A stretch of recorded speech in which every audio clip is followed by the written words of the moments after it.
بعض اوقات بلکہ اکثر یہی ہوتا ہے کہ استنجا خانے میں واش روم میں ایک چپل کی جوڑی ہوتی ہے. اب وہ چاہے مردانہ ہو چاہے زنانہ ہو, لیڈیز ہو یا جینٹس ہو, یہ سب گھر والے اسی کو پہن کے استعمال کرتے ہیں. تو اگر وہ جینٹس کی چپل ہے مردوں کی تو عورت پہنے گی تو یہ گناہگار ہوگی.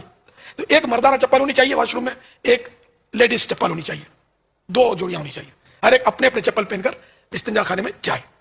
یہ بہت اہم مدنی پھول ہے, اس کو سب اپنا لیجیے, ورنہ کئی گھروں میں اس طرح نادانستہ گناہ ہو رہا ہوگا, ان کو بیچاروں کو.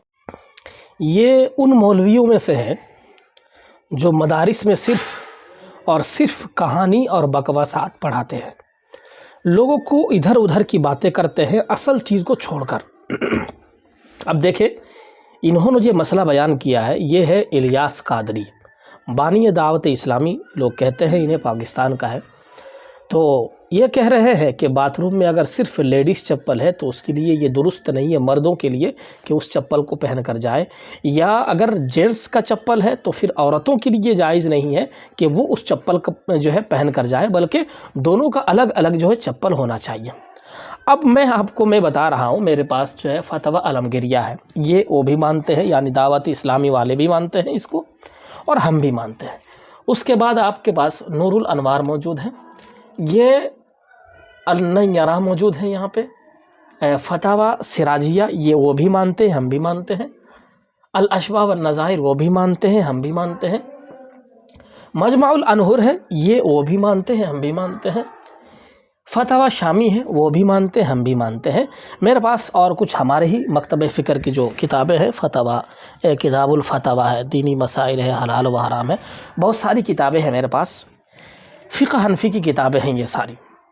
کسی ایک کتاب کے اندر یہ مسئلہ موجود نہیں ہے کہ ایک چپل کو دونوں کے لیے استعمال کرنا ناجائز ہے یا کوئی صحیح بات نہیں ہے.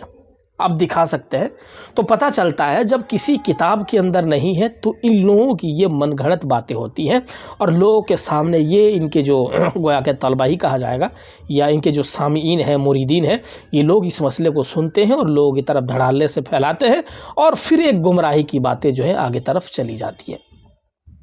تو میں تمام لوگوں سے کہنا چاہتا ہوں کہ ایسے جو ہے مولویوں سے بھی بچنا بہت ضروری ہے آپ لوگوں سے, کیونکہ وہ دین کو جو ہے آپ تک پہنچا نہیں رہے ہیں. آپ کو لگ رہا ہوگا کہ یہ دین کو پہنچا رہے ہیں, بلکہ یہ تو دیکھا اگر جا رہا ہے تو یہ حقیقتاً دین کو بیچ کر یا من گھڑت واقعات لوگوں کو بتا کر جو ہے لوگوں کے سامنے پہنچانے کی کوشش کر رہے ہیں.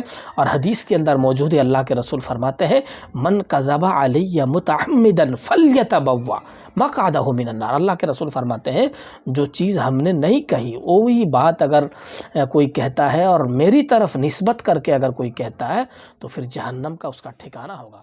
تو پھر